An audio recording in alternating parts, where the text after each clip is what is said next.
Casa Branca afirma que Israel aceitou uma proposta de cessar-fogo na faixa de Gaza, proposta essa elaborada pelos Estados Unidos. Confira. Oficialmente, Israel ainda não se manifestou diante de um tema polêmico dentro do próprio governo. O ministro das Finanças, Bezalel Smotrich, disse que aceitar a trégua seria pura loucura. Mas parentes de reféns que se reuniram nesta quinta-feira com Benjamin Netanyahu afirmam que o premier concordou com os termos da proposta elaborada pelo governo americano. A Casa Branca diz o mesmo. I can confirm that Special Envoy Witkoff and the president submitted a ceasefire proposal to Hamas that Israel backed and supported. Fontes no governo israelense adiantaram que a proposta inclui uma trégua de 60 dias pela libertação de 10 reféns vivos e 18 corpos. Para o Hamas, o documento não atende suas maiores demandas, o fim da guerra e da fome. Mesmo assim, o grupo analisa a proposta. Em meio às negociações, os bombardeios em Gaza se intensificam. Só nesta quinta-feira, ao menos 45 pessoas morreram. Com quase todo o enclave sob ordens de evacuação, as agências da ONU enfrentam grandes limitações. O novo sistema de ajuda é liderado pela Fundação Humanitária de Gaza, entidade apoiada por Israel e pelos Estados Unidos. A mudança levou a uma situação caótica. Concentrados no sul, os centros de distribuição de alimentos atraem palestinos de todas as regiões de Gaza. Milhares de pessoas se aglomeram em busca de comida e água. Dezenas de palestinos já morreram no meio do caos. Segundo a ONU, Israel usa seu modelo de ajuda humanitária como arma para controlar a população.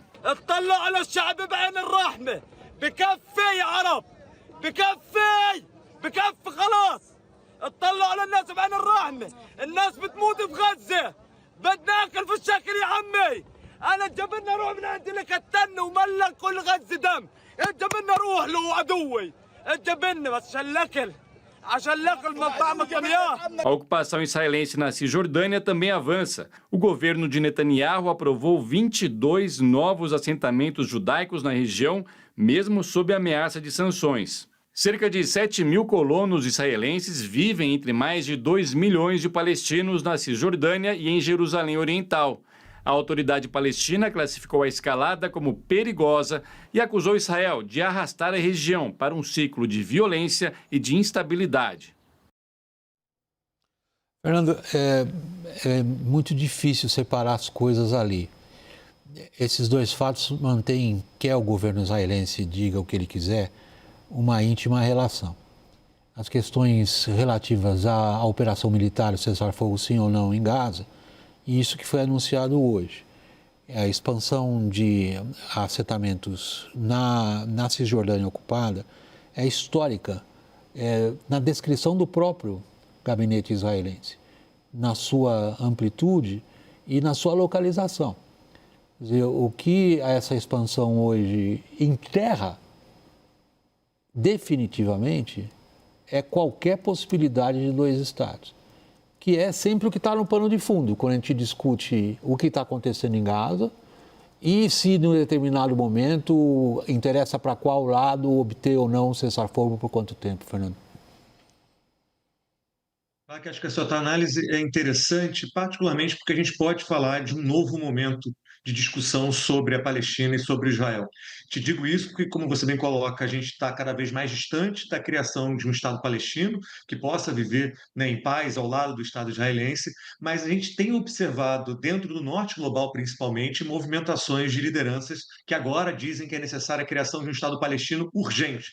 E lideranças que tradicionalmente são aliadas de Israel. Posso citar o presidente francês Emmanuel Macron, há discussões inclusive dentro do Partido Republicano, que tradicionalmente nos Estados Unidos é muito próximo de Israel.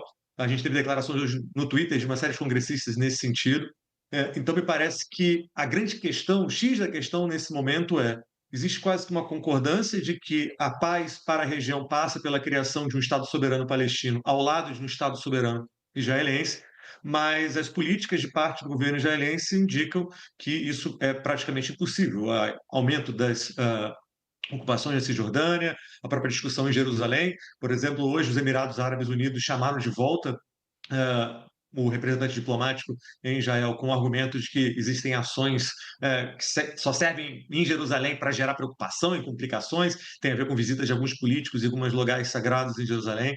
Então, eu concordo que a gente está num momento um pouco ambíguo, em que, ao mesmo tempo, torcemos para uma paz que temos uma certa certeza que ela não vai ser muito duradoura, na medida em que os elementos estruturais que levam a esse processo de paz estão ainda muito distantes de serem alcançados.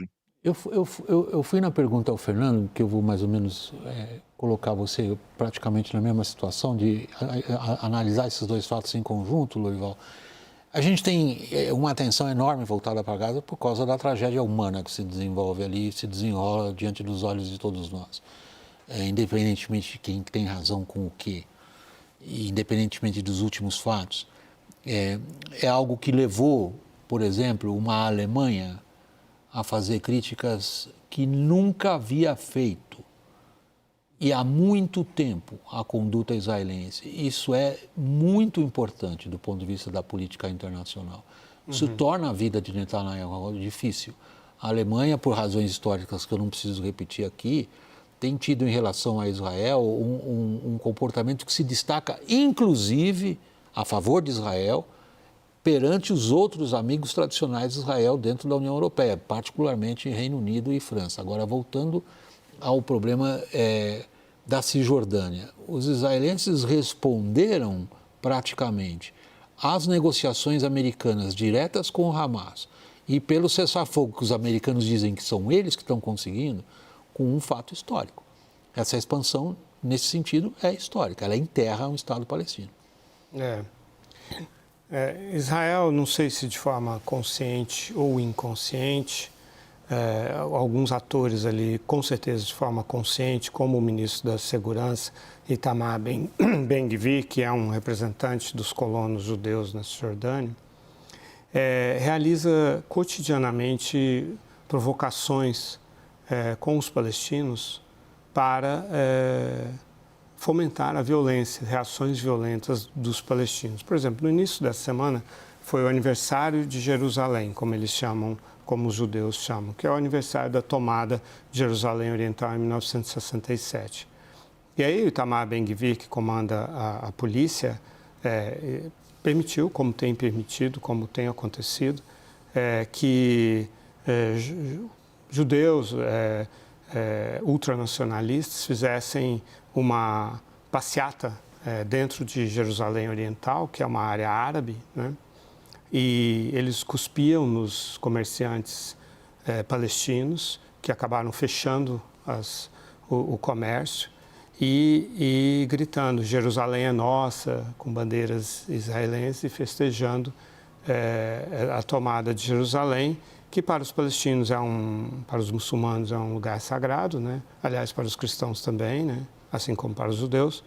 E os palestinos têm uma aspiração de que Jerusalém Oriental fosse sua futura capital.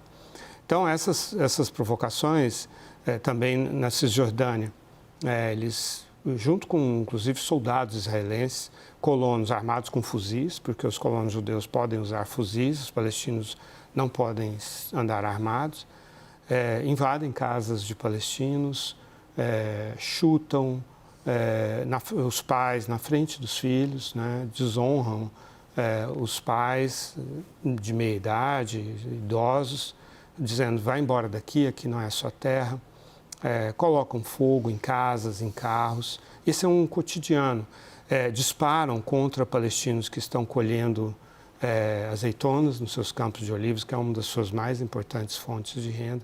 Então, esse é um cotidiano que não aparece muito na imprensa, né? E aí, quando tem uma explosão de violência, um atentado, algo de grande dimensão, aí a imprensa e a opinião pública aterriza nessa região e aí tenta fazer julgamentos apressados sobre os acontecimentos.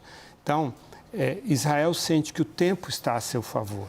Sim, há um clamor na Europa hoje em relação ao que está acontecendo na faixa de Gaza. O embaixador palestino na ONU chorou ao falar né, tentando ler um texto sobre as mães acariciando o cabelo dos seus filhos mortos, né, seus bebês mortos por bombardeios israelenses, e acabou chorando. Então há um clamor mundial, mas os israelenses sentem, porque essa é uma história longa, como você bem sabe, e já houve situações como essa no passado. Os israelenses sentem que o mundo acaba se acomodando, e principalmente com algum atentado terrorista por parte de palestinos ou de pessoas pró-palestinas, acaba se reaglutinando uma solidariedade às vítimas judias, e a vida segue. E a ocupação da Cisjordânia vai avançando, e agora eles têm um projeto também com relação à faixa de Gaza. Fernando, eu sou obrigado pelo nosso horário a encerrar o programa, eu tenho poucos segundos, na verdade. Mas eu não queria que você tivesse apenas uma curta participação, mas eu preferia que você nos desse mais ou menos uma manchete na sua avaliação da situação. Qual é o papel dos americanos nesse momento? Se tem alguém que tem capacidade de mudar o comportamento de Netanyahu, mesmo reduzida, é Donald Trump.